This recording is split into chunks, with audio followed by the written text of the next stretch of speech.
Сайн байцгаана уу? NRCC Mongolia YouTube сувгийг үздэг хүмүүстэй болон манай өнөөдрийн бичлэг үзэж байгаа хүмүүстээ энэ өдрийн мэнд хүргэе. За NRCC судалгааны семинарын 25 оны намрын эхний дугаарт Монгол Улсын их сургуулийн эдийн засгийн тэнхимийн дэд профессор доктор Халиуна оролцож байгаа. Халиуна 10 сарын 30-ны 18 цагаас Zoom-ээр бидэнд маш сонирхолтой судалгааны сэдв танилцуулна. Сэдв нь тэтгэврийн хуримтлал үүсгэхэд тулгардаг бэрхшээл. За Монгол Улсын нийгмийн даатгалын тогтолцооны жишээн дээр гэсэн ийм сонирхолтой сэдвээр илтгэл тавьж байгаа. За бидний урилгыг хүлээж аваад семинар тэлтгэл тавьж зөвшөөрсөн Халиунадаа их баярлалаа.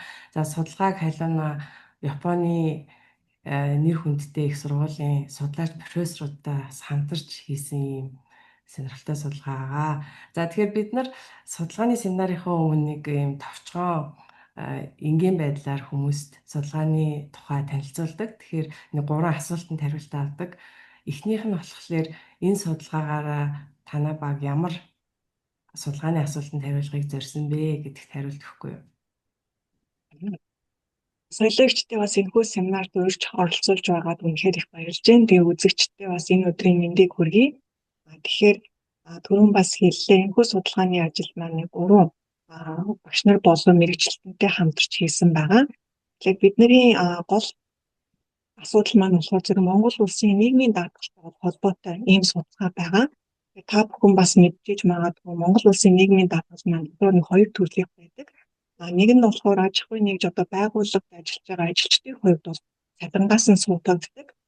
Хоёр нөгөөх нь болохоор зэрэг хуваараа бизнес эрхэлж байгаа эсвэл малчдын хувьд бол сайн дурын нийгмийн даатгал гэж байна. Монгол Улсын хувьд хадгалж зэрэг датагаар хадгалж зэрэг сайн дурын нийгмийн даатгалд хамрагдж байгаа ялангуяа малчдын хувьд бол хамрагдaltaд маш бага байгаа. Тэгвэл бид нар энэ хүү судалгаагаараа яагаад бага байгаа юм бэ? Үүний учир шалтгаан нь юу байгаа юм бэ гэдгийг бол тогтоохыг зорьсон байна. За тэгэхээр маш сонирхолтой ийм сэдвийн тулгамдсан ийм сэдвтэй манай Монголын нийгмийн. Тэгэхээр энэ судалгааг ямар арга зүйгээр аргачлалаар ямар датан дээр хийсэн бэ гэдэгт дээр тавчхан хариулт өгөхгүй юу? За аргачлалын хувьд ярахаас өмнө яг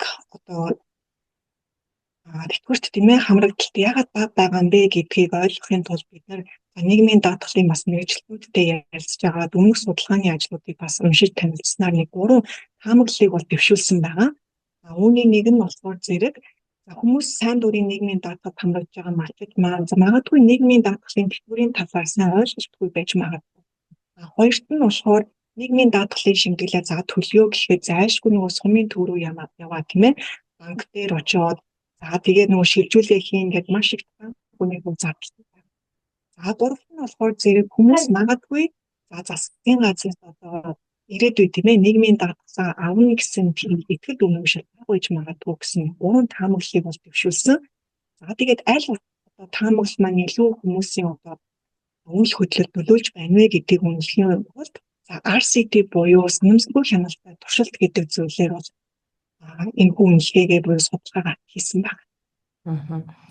За Монголд хийгдсэн RCT их цөөхөн байдаг маш сонирхолтой семинар их сонирхолтой асуух юмнууд маш ихтэй ийм семинар болох хаа гэж бодож байна. Тэгэхээр маш товчхон бас нөгөө үр дүнгээс нь нэг жоохон тайлбарлахгүй тий ямар үр дүн гарсан юм бэ?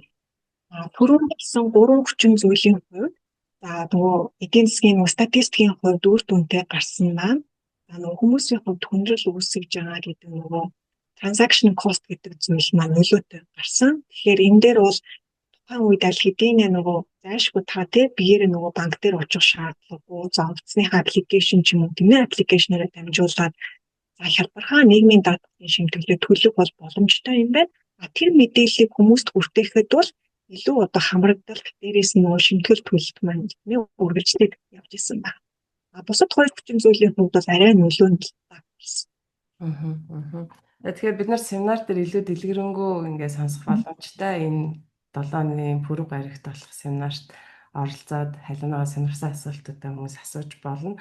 За тэгэхээр судалгааныхаа тухай товч танилцуулсан халиунаадаа баярлалаа. Тэгээд цаашдаа ажилд нь өндөр амжилт хүсье.